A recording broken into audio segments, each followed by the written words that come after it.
Hello friends आपनालोকক स्वागतम জানাইছো vision job চেনেললৈ আপোনালোকৰ কাৰণে আমি নতুন এটা ভিডিঅ' আনিছো আজি আৰু এটো হৈছে শিক্ষক নিযুক্তি সম্পৰ্কে আৰু ডিডব্লিউএ যোৱাকালি মেৰিট লিষ্ট পাবলিশ কৰিছে হয় ডিডব্লিউএ যোৱাকালি এলপি ইউপি শিক্ষকৰ পদৰ কাৰণে মেৰিট লিষ্ট পাবলিশ কৰিছে ইয়াতে আপোনালোকে ডেটখিনি চাব পাৰিব 27/5/2025 অৰ্থাৎ যোৱাকালি ইয়াতে কিন্তু মেৰিট লিষ্ট পাবলিশ কৰিছে যিসকল ক্যান্ডিডেটৰ নাম আছে ইয়াতে আপোনালোকে নিশ্চয়কৈ আপোনালোকৰ কাৰণে আপোনালোকক কংগ্ৰেচুলেশ্যন আমি মই ফাইনালি ডিডব্লিউএ মেৰিট লিষ্ট ইয়াতে পাবলিশ কৰিছে মই যদি ইয়াতে নোটিছটো পঢ়ো ভালদৰে it is for information to all concern that second provisional merit list আৰু এটো সেকেন্ড প্ৰভিজনাল মেৰিট লিষ্ট হয় প্ৰথমতে ফাৰ্স্ট মেৰিট লিষ্ট ইতিমধ্যে ডিডব্লিউএ পাবলিশ কৰিছে এই নিৰ্দিষ্ট এডভাৰটাইজমেন্টৰ এগেইনষ্টত ইয়াতে কি লিখা আছে ইয়াতে লিখা আছে modification of the first provisional merit list of candidate for recruitment to the post of regular teacher LP UP ইয়াতে ধুনিয়াকৈ লিখা আছে এলপি আৰু ইউপি শিক্ষকৰ কাৰণে ইয়াতে মেৰিট লিষ্ট পাবলিশ কৰিছে অতিকে ভাল খবৰ আৰু ইয়াতে দিয়া আছে এডভাৰটাইজমেন্ট নম্বৰ EAASIU/125/2022 অৰ্থাৎ 2020 চনত যেটো এডভাৰটাইজমেন্ট ৰিলিজ পাবলিশ কৰিছে ডিডব্লিউৰ আন্ডাৰত এই এডভাৰটাইজমেন্টৰ এগেইনষ্টত এই মেৰিট লিষ্টখিনি পাবলিশ কৰিছে already first provisional merit list release কৰিছে এতিয়া সেকেন্ড প্ৰভিজনাল মেৰিট লিষ্ট ইয়াতে ৰিলিজ কৰিছে এটো স্পেশালি হনৰেবল হাইকোৰ্টৰ অৰ্ডাৰত এটো লিষ্ট পাবলিশ কৰিছে বিশেষকৈ ইয়াতে যিসকল ক্যান্ডিডেট সিটেট কোৱালিফাই আছিল তেখেতক 2020 চনত যেটো এডভাৰটাইজমেন্ট পাবলিশ কৰিছিল তেখেতক ইনক্লুড কৰা নাছিল পাছত সিটেট ক্যান্ডিডেট সকলে হাইকোৰ্টত কেছ কৰিছিল আৰু হাইকোৰ্টৰ অৰ্ডাৰৰ পাছত তেখেতক এই নিৰ্দিষ্ট যেটো এডভাৰটাইজমেন্ট ওলাইছিল তাতে তেখেতৰ নাম ইনক্লুড কৰা হৈছিল আৰু তাৰ ভিত্তিতে ডিডব্লিউএ প্ৰভিজনাল মেৰিট লিষ্ট ইয়াতে পাবলিশ কৰিছে আপোনালোকে ডিডব্লিউ যেটো অফিচিয়েল ওয়েবসাইট আছে এটো ভিজিট কৰি আপোনালোকৰ নামখিনি চাব পাৰিব এলপি আৰু ইউপিৰ কাৰণে ইয়াতে মেৰিট লিষ্ট পাবলিশ কৰিছে ইয়াতে লিখা আছে the candidate can't claim for appointment based upon the fact that their name have appeared in the second provisional merit list. The second provisional select list will not be considered as the final result of the selection process. The candidate will be allowed to submit their grievances by visiting the office of the undersigned as follows. আৰু ক্যান্ডিডেটৰ যদি কিবা প্ৰশ্ন সুধিব লগা আছে বা কিবা জানিব লগা আছে তেনেহলে তেখেতক এটো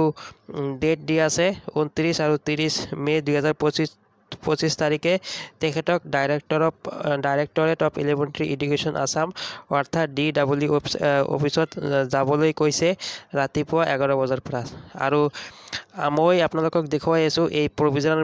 মেৰিট লিষ্ট যি পাবলিশ কৰিছে ইয়াতে দুটা পিডিএফত পাবলিশ কৰিছে এইখিনি আমি আপোনালোকক দেখুৱাই আছো কোন ক্যান্ডিডেটৰ নাম আছে আৰু এটো এটা অতি ভাল খবৰ মই আপোনালোকক দিব বিচাৰিছো যে নিউজ ক্যান্ডিডেট সকলক ইয়াতে ইনক্লুড কৰা হৈছে মই পনে মই এই মেৰিট লিষ্টত থকা 5টা পইণ্ট দি আছে যিখিনি আপোনালোকে ধুনিয়াকৈ আপোনালোকক এটো কৰিব লাগিব বা এটো আপোনালোকে ফলো কৰিব লাগিব মই এই মেৰিট লিষ্টখিনি আপোনালোকক দেখুৱাই আছো চাওক এখন লিষ্ট ডিডব্লিউ ওয়েবসাইটত পাবলিশ কৰিছে এলপি স্কুলৰ কাৰণে 89 টা ইয়াতে ক্যান্ডিডেটৰ নাম আছে আৰু আপাৰ প্ৰাইমাৰী কাৰণে ইয়াতে 161 ক্যান্ডিডেটৰ নাম আছে এইখিনি চাওক ইয়াতে আটাইতকৈ ভাল লগা দৃশ্য এটো হৈছে ৰিমাৰ্কছত লিখা আছে NIOS DLED ইয়াতে লিখি দিছে কোনখিনি ক্যান্ডিডেট DLED কৰিছে নিউজৰ পৰা ঠিক আছে আৰু ইয়াতে আৰু এটা বস্তু লিখা আছে এলপি লিষ্টত লিখা আছে এলপি বিএড বুলি লিখা আছে এই ৰিমাৰ্কছত তামানে ইয়াতে নিউজত ডিএলএড আৰু এলপি বিএড কৰা সকলক ইয়াতে প্ৰভিজনালি একসেপ্ট কৰিছে ঠিক আছে বুলি আমি ক'ব পাৰি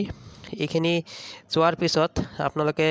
এইখিনি তলত লিখা আছে কেইটামান পইণ্ট লিখা আছে এইখিনি পইণ্ট আপোনালোকে ধুনিয়াকৈ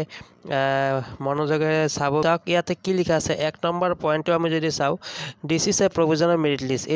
এটো এটা হৈছে provisional merit list in case of any grievance you may visit office of the DW on 29 and 30 May 2025 for clarification তাৰ পিছত 2 নম্বৰ পইণ্টটো লিখা আছে 3 number point লিখা আছে যে appointment letter will be issued only to the candidate whose names appear in the final selected list আৰু ইয়াতে candidate যি সকলৰ নাম final listত আহিব তেওঁলোকে ইয়াতে appointment পাব তাৰ পিছত আৰু ইয়াতে ইম্পৰ্টেণ্ট পইণ্ট যিটো আছে 5 নম্বৰ পইণ্টটো the candidate who have obtain 18 month DLED from NIOS must produce admission record /slip and dice record as a proof that they were in service on or before 10th August 2017 তাৰমানে ইয়াতে কোৱা হৈছে যিসকল candidate NIOSত DLED কৰিছে তেখেতক admission record বা slip লগতে dice record তেখেতে প্ৰুফ হিচাপে DWৰ সন্মুখত প্ৰডিউচ কৰিব লাগিব যাতে তাৰ পৰা তেওঁলোকে বুজি পায় যে তেখেতে 10 আগষ্ট 2017 আগতে ইয়াতে ছাৰ্ভিচ কৰি আছিলে আৰু in a view of honourable high court order dated 15 May 2025 তো নিশ্চয়কৈ এইখিনি আপোনালোকে বুজি পাইছে আকৌ এবাৰ আমি কংগ্ৰেচুলেশ্যন জনাইছোঁ সেইসকল কেণ্ডিডেটক যিসকল কেণ্ডিডেটৰ প্ৰভিজনেল মেৰিট লিষ্টত নাম আহিছে এতিয়া তেওঁলোকে ধুনীয়াকৈ এই ডকুমেণ্টখিনি ৰেডি কৰি ৰাখক আপোনালোকৰ ভেৰিফিকেশ্যন হ'ব তো এইখিনি এটা ইনফৰমেশ্যন দিয়াৰ কাৰণে মই ভিডিঅ'টো প্ৰস্তুত কৰিছোঁ আপোনালোকে ভিডিঅ'টো নিশ্চয়কৈ শ্বেয়াৰ কৰি দিব ঠিক আছে তো ভিডিঅ'টো আমি ইমানতে সামৰিছোঁ ধন্যবাদ